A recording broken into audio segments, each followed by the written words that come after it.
क्षमा करब मैया। कार्तिक जी के कहला के बाद भी अंगूठी वाला बात हम उनका से छिपैनी। आजकल बात बात पे आपा खो देलन। हमरा डर रहे कि कोनो अनर्थ न कर दिहन। वैसे भी शमशेर चाचा जी, वो अंगूठी वाला आदमी, ये तो पक्का ना भइल है ना। हम खाली और खाली कार्तिक जी के कुशल मंगल चाहिनी। उनकर कुंडली के सारा दोष मिटा देहब। उनका आशीर्वाद दी। अति उत्तम। इतना कुछ होता दीदी के साथ है, ओकरा पश्चात भी दीदी अपना खातिर नहीं, जीजू खातिर प्रार्थना करे तारी। ऐसा निस्वार्थ भाव ईश्वर के संतान ना होके तो केकर होई। जय हो छठी मैया। जे भक्त स्वयं के कल्याण के पहले दूसरा के कल्याण के बारे में सोची, ऐसन भक्त के कल्याण ईश्वर के स्वयं ही करे के पड़ेला। शैशव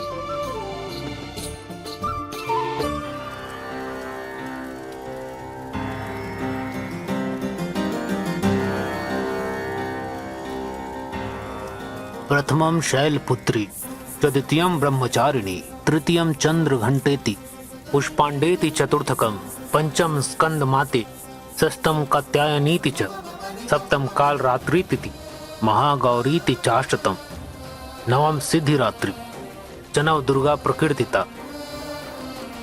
ये सब माँ दुर्गा के 9 रूप है।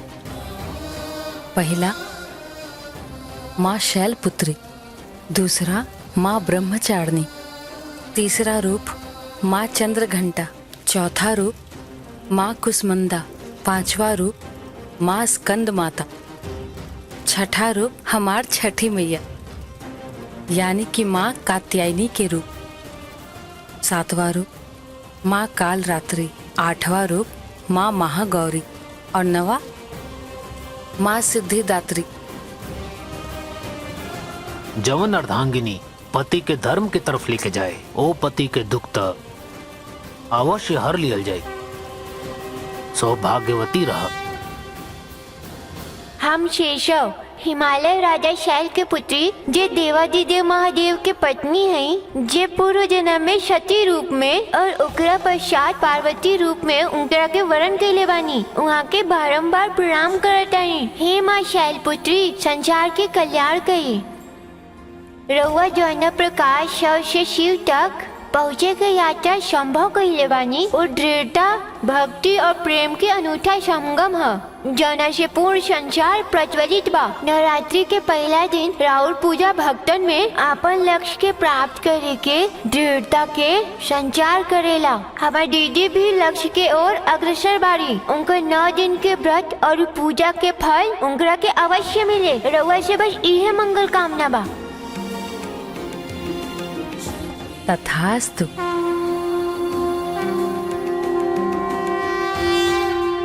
ओम देहि सौभाग्यम आरोग्यम, देहि मम परमं सुखम, रूपम देहि, जयम देहि, यशो देहि, दिशो जहि। हे मैया, रउआ हमरा के सौभाग्य, आरोग्य, परम सुख, हमरा रूप दीही, यश दीही, हमार शत्रु के नाश करे।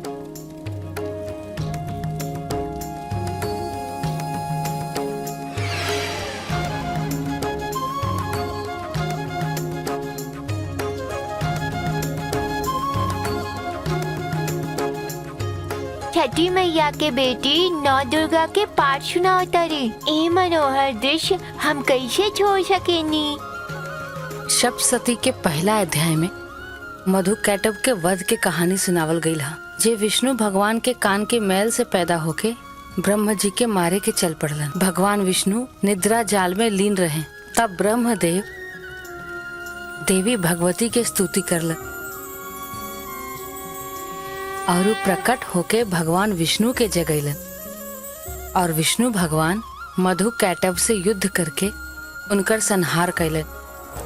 मैया कहेली जौवन स्थान पर सप्तशती के पाठ होखेला, वो वहाँ पे हमेशा उपस्थित रहेली।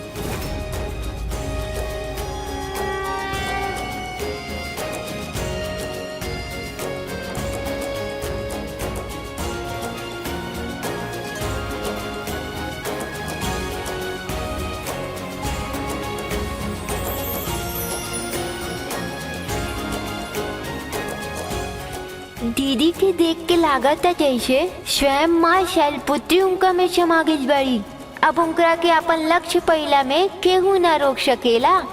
मूर्ख बालक, हमार रहते वैष्णवी हमार लक्ष्य की ओर बढ़ा था, अपन मृत्यु की ओर बढ़ा था। जौन स्वप्न ओकर अतीत है उहे ओकर भविष्य हुई। मृत्यु का आलिंगन निश्चित है। नव दुर्गा के दिन में षष्ठी के भक्तन से उनकर भक्ति छुड़ाइल ही हमार संकल्प है।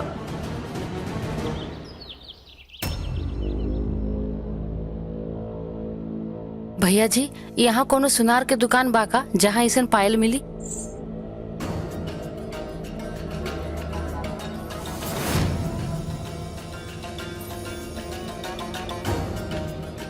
भैया जी, ए तरह के पायल रवा ही कभी बनल बाका?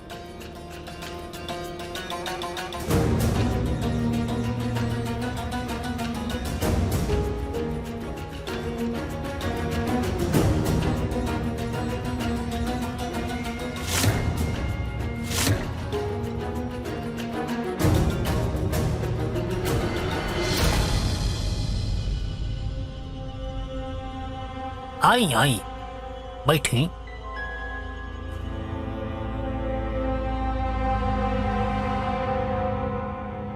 कहीं का दिखाई रोवा खेती जी दिखावल जेता हमनी के। जी सुनले बानी ये यहाँ का सबसे पुरान दुकान बा।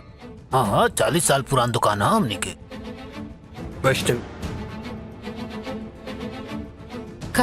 का रोवाई बता सके नहीं कि पायल यहाँ से खरीदल गइल बा कि ना?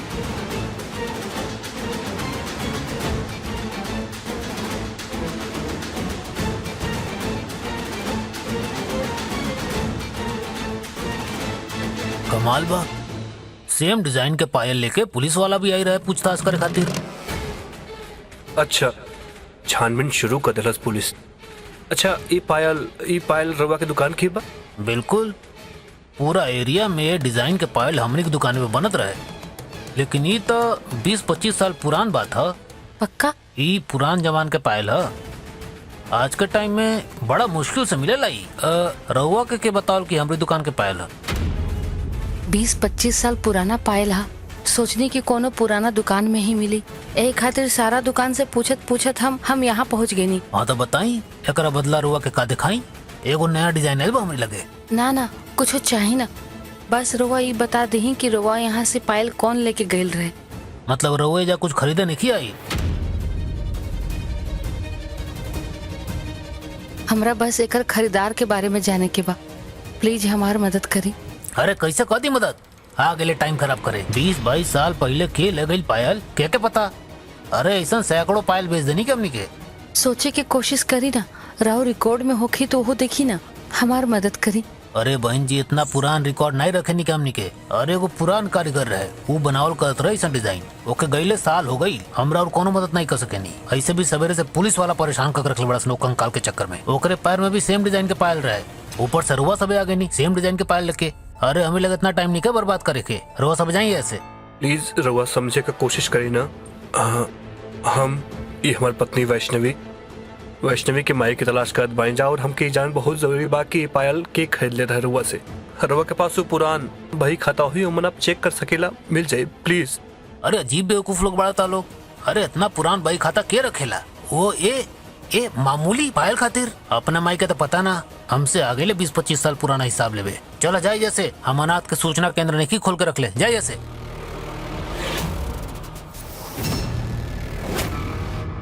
अनाथ ना बियाई।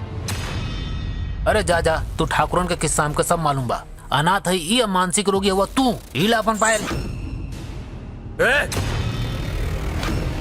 कार्तिक जी, हिम्मत कैसे भाई हमरा वैष्णवी के अनाथ बोले का? बोल, अनाथ बोल बे। छोड़ दी कार्तिक जी, छोड़ दी। आज जान लेके रहा हम। कार्तिक जी, बेटा हमको माफ कर दो, माफ कर दो। माफी ना मिली। माफ कर दो छोटा ठाकुर। तो हिम्मत कैसे भाई?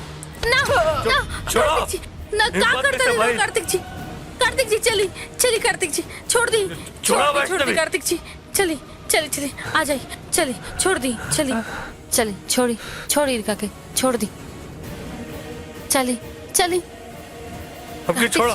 कार्तिक जी बात सुनिए। कुछ कहेगा। कार्तिक जी रहो, शांत हो जाइए, रहो हमार कसम।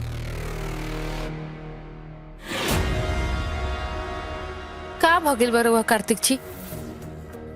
ऐसन व्यवहार काहे करतानी रउआ? ऐसन का गलत कहला कुसनार? रउआ उनका के जान से मारे के चाहत रहनी?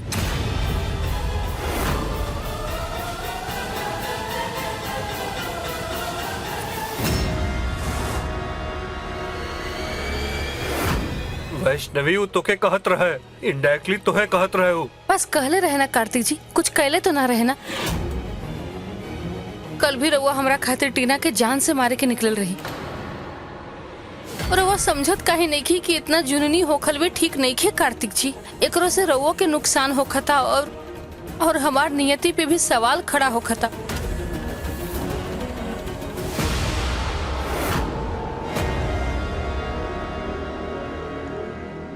आई एम सॉरी वैष्णवी, हमारा इंटेंशन ऐसा ना रहे। हम तो रहे बस भी कार्तिक जी, गलती हमार रहे जी हम रउआ साथे आईनी है। चली अब वापस चली। वैष्णवी हम का कहत बानी हूँ तो है बस कार्तिक जी, अब हमरा कुछो के नहीं सुने के, और ना ही अपन सच जाने के बा, कुछ न जाने के बा हमरा के। वैष्णवी हमारी बात तो सुन।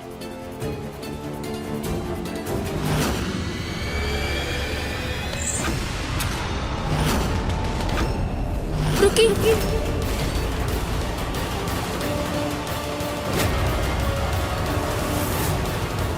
हम के दा, ये हमार बिटिया के पायल है।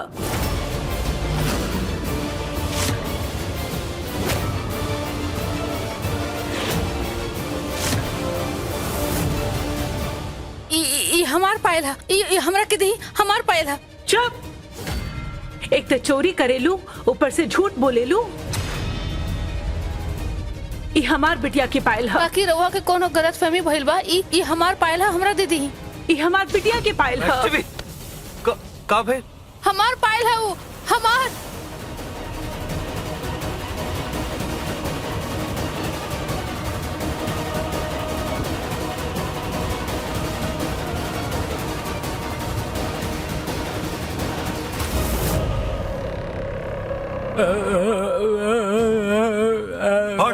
हट यहाँ से।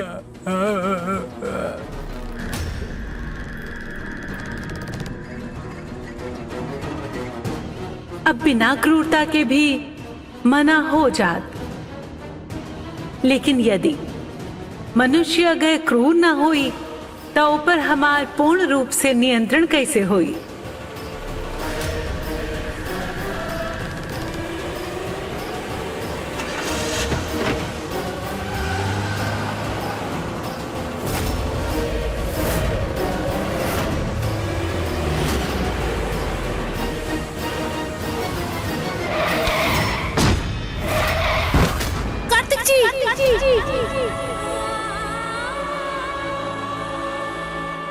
बेटा जल्दी जल्दी कर ला सब।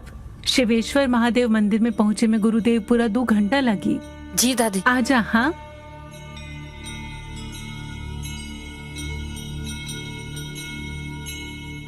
वैष्णवी जी।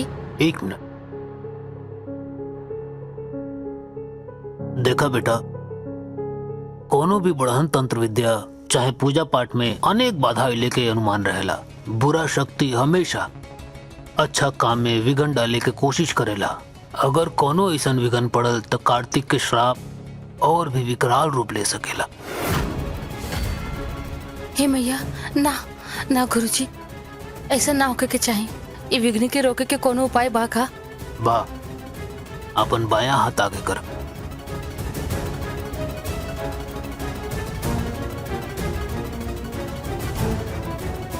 बेटा तू हो उनका उपाय। विवाह के बाद पति पत्नी ही एक दूसरे के ढाल होला। जैसे ये रक्षा सूत्र तोहार रक्षा करी, तो कार्तिक के रक्षा करी है, उनके हर विघ्न से दूर रखिए और ये पूरा एकाग्रता के साथ पूजा के विधि संपन्न करी है। ओके बीच में मत रुके दिया। जी गुरुजी।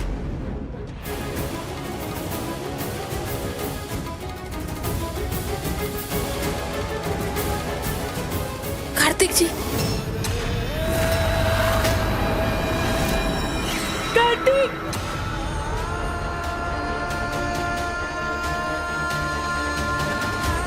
हे भगवान, हे माँ, हे छठी मैया, बड़की मालकिन का भइल? पता ना, कुछ अजीब से लगा था। यशोदा, पिछले दिनन से हमार घर में जौन उल्टा सीधा घटा था ना, हमरे मन में अजीब सा भय सा बैठ गया। बच्चन का बहुत चिंता होता। ऐसे लगा था जैसे उनकी पूजा में कौनो संकट आ गई। ना ना ना, बड़की मालकिन, गुड़िया और दामाद जी एक दूसरा के साथे बड़ा लो, और ई जब वो दोनों एक दूसरा के साथ होला लो, ओ लोग पे कौनो संकट ना आ सकेला। ई बात तो गुरु जी भी कहले रहनी ना, याद बना रहुआ के। जब तक वैष्णवी कार्तिक के साथे बड़ी, चिंता के कोनो बात नहीं के। तो रहुआ चिंता ना करी, वो दोनों जानी एक दूसरा के रक्षा करी लो। और फिर छठी मैया भी तो वो लोग के साथे बानी। ऐसा नहीं होके। हे छठी मैया, हमरे बच्चन का रक्षा करिया। कार्तिक जी रवा ठीक बनी ना? हाँ हाँ वैष्णवी, हम ठीक बन, नकली बस ठोकर लगल बा, दैट्स इट। तू चिंता मत कर। जान ही निकल गल रहे हमार तक। वैष्णवी अभी हमारी चिंता छोड़ा, वो औरत के पकड़ के बच्चा चल। ना जाए के बा हमरा के अब। और अब वो तो हार पायल ना चाहिए कार्तिक जी, जाए दी। सही कहेला दुनिया, गड़ा मुर्दा उखाड़े से कोई फायदा ना होखेला।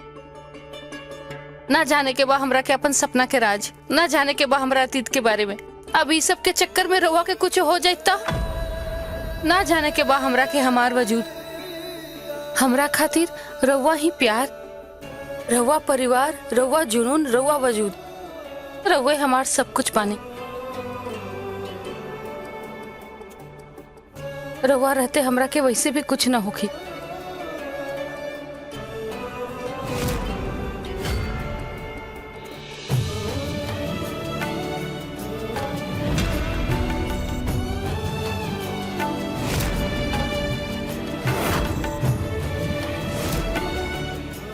थक गई नी भाग भाग के कार्तिक जी। अब हमरा के घर जाए के बा, प्लीज हमरा के घर लेके चली।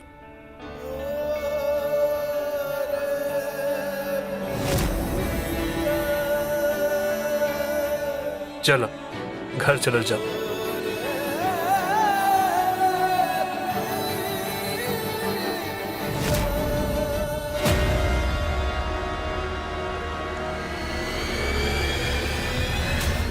केकरा केकरा से और कहां कहां से भगबू वैष्णवी? जहां भी जा, हम तो हर खाते शत्रु पहले से ही फैला के रख ली है।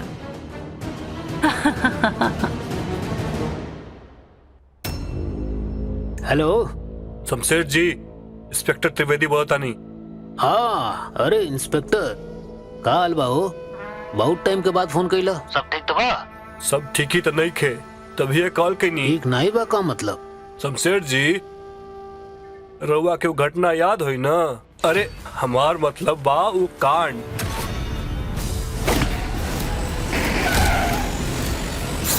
कहल का चाहता रह तू? साफ साफ बोला ना, का बात बा?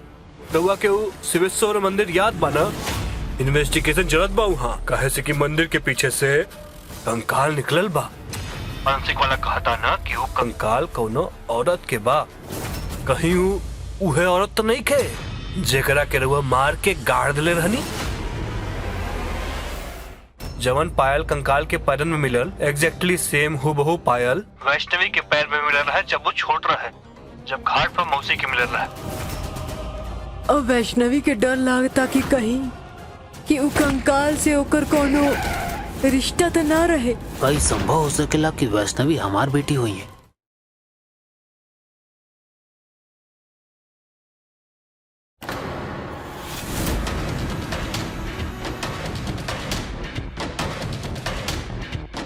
काम हो गया भैया जी।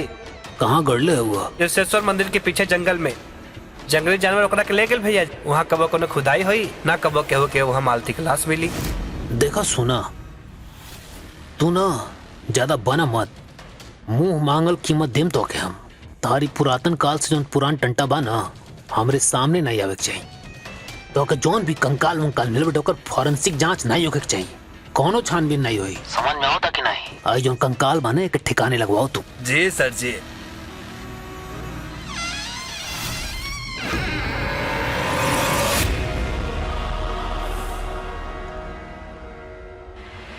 का बात बा भाई साहब? चाय ले आइल रानी हम त, लेकिन माथा के पसीना देख के तो लागत जैसे ठंडा लाए चाहत रहला हमरा के कुछ। का बात हो गई? अरे घबरात रहुआ ऐसे बानी जैसे कि केहू के खून कर देले बानी। पता नहीं कितना बात सुन लेला सी लोमड़ी, कहले से पहले ध्यान दिया जात रहे, गलती को देनी। बोली ना भाई साहब, का बात बा? भाभी जी रो मजाक करे वाला आदत हमें लग गई नहीं। ए रूम में कहीं एसी लगवा ले बनी रहुआ, नहीं लगवाई ना तो माथे से पसीना नहीं आई तो का आई बताई रहुआ। अरे भाई साहब एगो बात हम कह दी, अगली बार अस्पताल जाए के मौका लगे तो आँख के चेकअप करवा लेम रहुआ अपन। वो देखी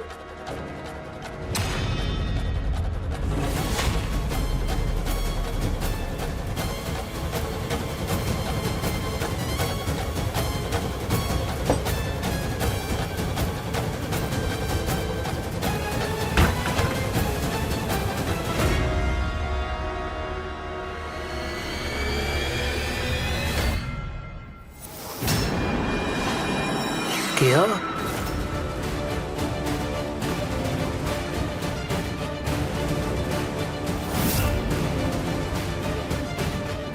क्या भाई?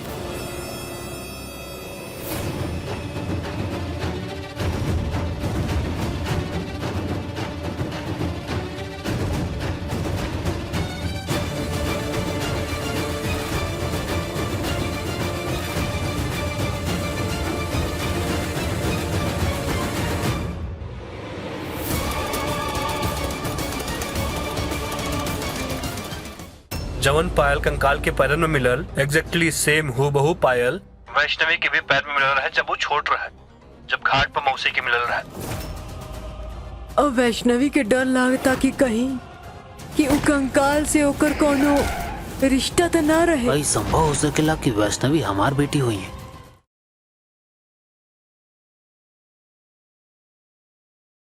यशोदा, हमके अजीब सा लगा था, हम जब तक अपने बबुआ से बात न कर ले हमके चैन ना पड़े।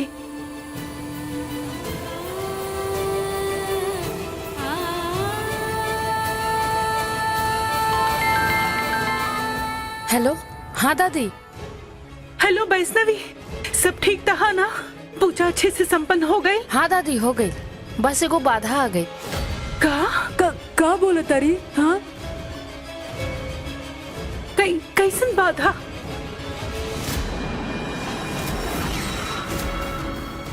अजीब इत्तेफाक बता दी, जवन पायल कंकाल के पैरन में मिलल एग्जैक्टली सेम हूबहू पायल वैष्णवी के पैर में मिलल रहे जब वो छोट रहे, हाथ पर मौसी के मिलल रहे। अचानक से कोनो सर फिरी औरत आई और वैष्णवी के हाथ से वह पायल छीन के भाग गई। बबुआ जॉन कुछ हो था ओके छोड़ा, हम बाद में निपट ले। पहले तू तुरंत के तुरंत घर लौट के आवा। हाँ दादी, बस औते बानी, ऑन द वे बानी।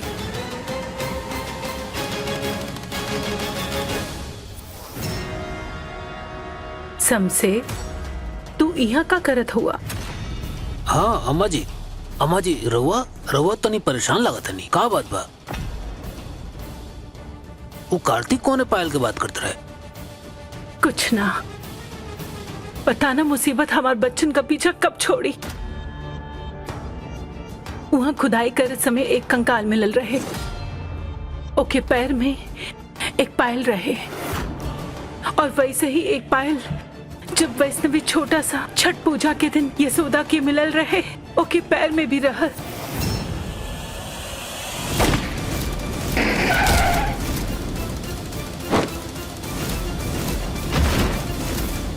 और अब वैष्णवी के डर लगता कि कहीं कि उ कंकाल से ओकर कोनो रिश्ता तो ना रहे।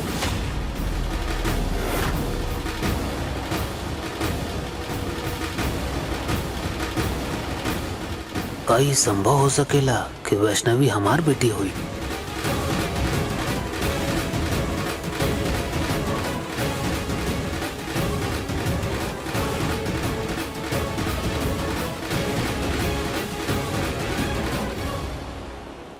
20 साल पहले छठ पूजा के दिन जब घाट पर हुआ वैष्णवी मिलर रही, वही दिन यहाँ के बेटी के हत्या भय रहे। जिकर हत्या भय रहे वो औरत के बच्चा के गुंडा छीन ले रहे। हमार माई के हत्या भइल रहे। तू रहे हमार बेटी की मार डलस।